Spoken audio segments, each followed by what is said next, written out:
दोस्तों आज हम आपको एक ऐसी माँ की दोपहरी कहानी सुनाने जा रहे हैं जिस माँ ने पूरी जिंदगी संघर्ष किया, बिना पति के अकेले अपने बेटे को पाला, सिर्फ इसी उम्मीद में कि बेटा बड़ा होगा तो सुख मिलेगा।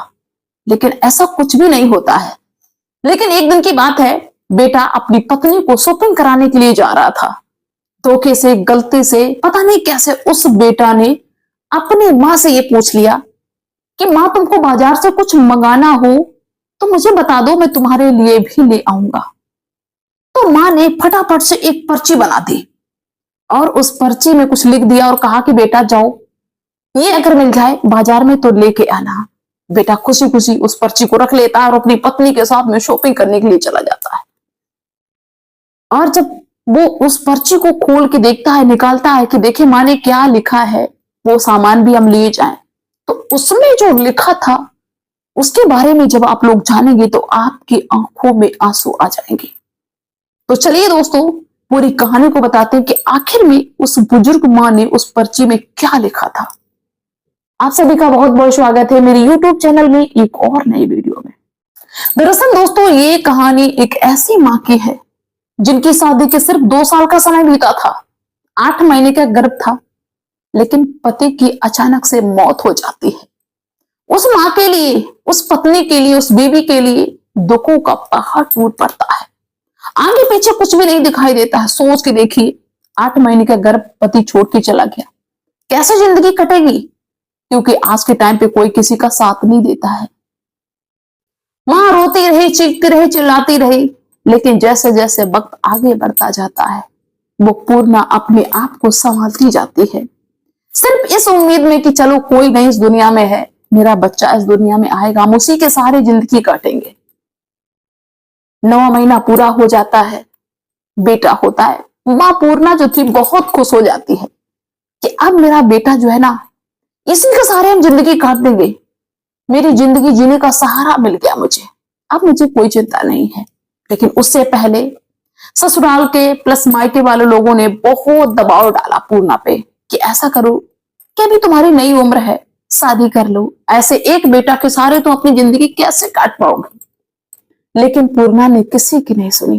पूर्णा ने सिर्फ अपनी सुनी, बल्कि भरे पंचायत में भी कह दिया कि देखिए हम दूसरी शादी नहीं करेंगे, हमारा जो बेटा है उसी के सहारे हम जिंदगी काटेंगे, क्योंकि अगर हम अपने बेटा को छोड़ के जाएंगे तो मेरे बेटा की जिंदगी बर्बाद हो जाएगी, और बेटा को लेके जाएंगे तो पता नहीं दूसरा आदमी जो होगा मेरा, वो मेरे बेटा को प्यार करेगा कि नहीं करेगा। हो सकता है कि हमारी और हमारे बेटे की दोनों की जिंदगी बर्बाद हो जाए। हम ऐसा नहीं करना चाहते। यहां तक कि पूर्णा ने शादी नहीं की और अपने बेटे के सहारे ही जिंदगी काटने लगी। जो मायके के लोग थे उन लोगों ने भी छोड़ दिया कि मरो जाके, जब तुम मेरी बातें नहीं मान रही हो तो जैसे जियो वैसे जियो जाके। ससुराल के लोगों ने भी कुछ दिन तक अच्छे से रखा, लेकिन फिर उन लोगों ने भी साथ छोड़ दिया, यानी कि पूर्णा का किसी ने साथ नहीं दिया। पूर्णा ने अपने बेटे के सारी जिंदगी काटी, एक झोपड़ी रख ली, मेहनत मजदूरी करने लगी, दूसरे के घर में झाड़ू पोछा करने लगी, ऐसे करके दिन काटने लगी। वक्त आगे बढ़ने लगा, माँ अपने बेटा को पढ़ाने लिखाने लगी, हर संभव कोशिश करने लगी कि मेरा बेटा पढ़ जाए। बेटा अगर पढ़ गया और बेटा अगर कुछ बन गया तो मेरी आगे की जिंदगी बहुत अच्छी होगी, मेरा बुढ़ापा सुधर जाएगा। ऐसे करके दोस्तों वक्त आगे बढ़ता, बेटा भी धीरे धीरे बड़ा हो जाता है। उसका नाम कैलाश रखती माँ। कैलाश अपनी माँ की स्थिति को देखता तो समझता है और कभी कभार वो माँ की हेल्प भी करता है। बच्चा पढ़ने लिखने में तेज था, धीरे धीरे कक्षा 10-12 की परीक्षा को पास कर लेता है और आगे बढ़ जाता है।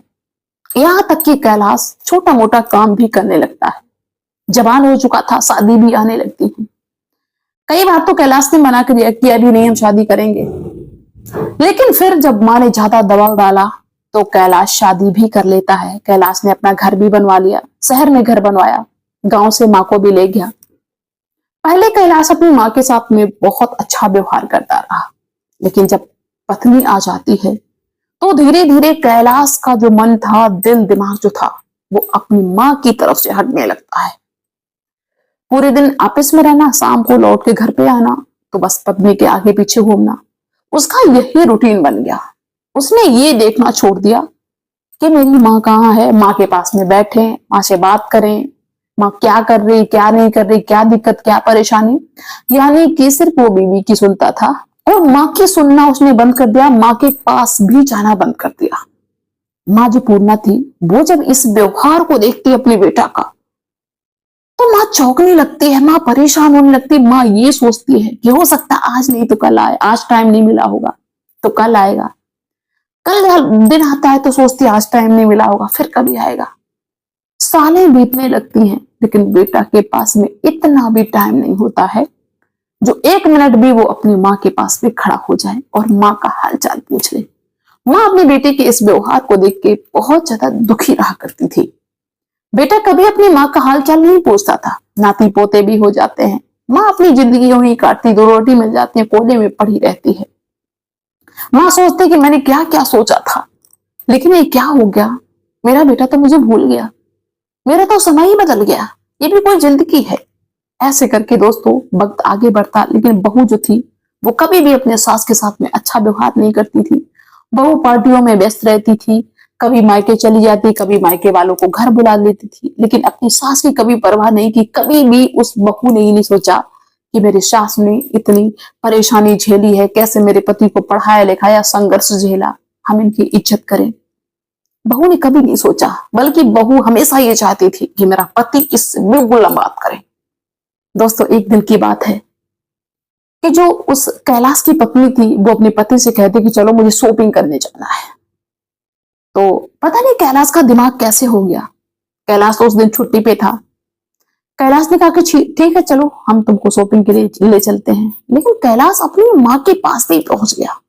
पता नहीं धोखे से कैसे पहुंच गया और कहा कि माँ हम मार्केट में जा रहे हैं अपनी पत्नी को शॉपिंग करवाने के लिए, तुम्हें कुछ मंगाना हो तो बता दो। बेटा ये सोचता था कि दवाई वगैरह कुछ कोई चीज ऐसी हो जो जरूरी हो तो लिए आएंगे। दोस्तों माँ ने कहा कि हाँ बेटा जरूर, हम एक चीज बहुत इमरजेंसी मंगाना चाहते हैं, उसकी मुझे बहुत ज्यादा जरूरत है, अभी हम पर्ची में लिखे दे रहे हैं। पत्नी को जब इतनी बात मालूम पड़ती है, पत्नी तो छल्ला उठती है अपने पति पे। अच्छा अब लिस्ट बनेगी, इतना पैसा फालतू है, जो लिस्ट बनाई जाएगी और उस लिस्ट में जो सामान लिखा होगा उसको तुम लेके आओगे। इस बुढ़िया को कौन सी दिक्कत है, किस चीज की कमी है, खा पी रही है आराम से, और क्या उसको चाहिए। पत्नी छल्ला जाती है, यानी कि जो बहू थी वो चिड़चिड़ी हो जाती है, अनाप शनाप बोलने भी लगती है। लेकिन बेटा ने कहा कि कोई बात नहीं, लिखने दो जो भी लिखा हो। माँ ने एक पर्ची बना दी और अपने बेटा को दे दी। बेटा उस पर्ची को अपने पॉकेट में डाल लेता है और चल देता है मार्केट के लिए। जब पत्नी की शॉपिंग हो जाती है तो बेटा को याद आता है कि माँ ने भी एक पर्ची बना के दी है, देखते हैं क्या उन्होंने लिखा है, उसको भी हम घर लिए जाएं। बेटा उस पर्ची को खोल के देखता है जो माँ ने बनाई। उसमें लिखा था कि बेटा बाजार में अगर समय मिले तो लिए आना।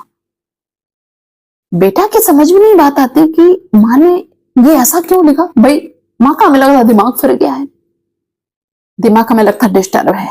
समय समय भी यहाँ पे मार्केट में मिलता है। बेटा ने बात को समझा नहीं। बेटा लौट के घर जाता है, अपनी माँ से कहता माँ तुम्हारा दिमाग सही है। माँ ने कहा कि बेटा क्यों। बोली तुमने कोई सामान नहीं लिखा, तुमने लिखा कि समय अगर वहां पे मिले तो लिए आना, ये भी कोई चीज है मिलने वाली। तो माँ कहती बेटा यही तो मेरे लिए एक बहुत जरूरी बहुत इंपॉर्टेंट चीज है जो है नहीं, तुम्हारे पास नहीं है समय, इसीलिए मैंने कहा कि समय अगर मोल मिलता हो तो लिए आना। क्योंकि बेटा मैंने बहुत उम्मीद लगाई थी कि मेरा बेटा जब कामयाब होगा, शादी होगी, तो मेरी जिंदगी बहुत अच्छी होगी, मेरा बेटा मेरे पास में बैठेगा, बात पूछेगा, बात करेगा। लेकिन आज के टाइम को देखते हुए तुम्हारे पास बिल्कुल भी टाइम नहीं है, इतना भी टाइम नहीं है कि तुम 2 मिनट हमसे बातें कर लो, 2 मिनट के लिए मेरे पास आ जाओ तो हम तुम्हें आशीर्वाद दे सकें।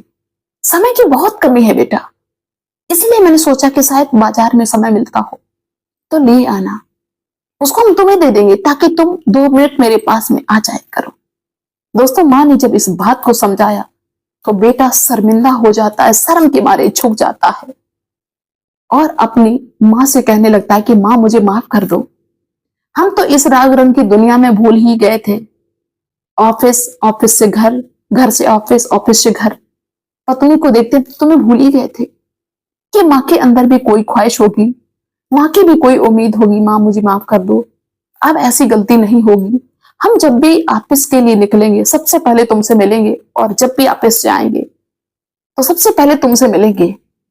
दोस्तों, जब बेटा ये प्रॉमिस करता है, माँ बहुत ज्यादा खुशी हो जाती है। बेटा कहता है, माँ मैंने सोचा कि तुम कुछ सामान मंगाओगी।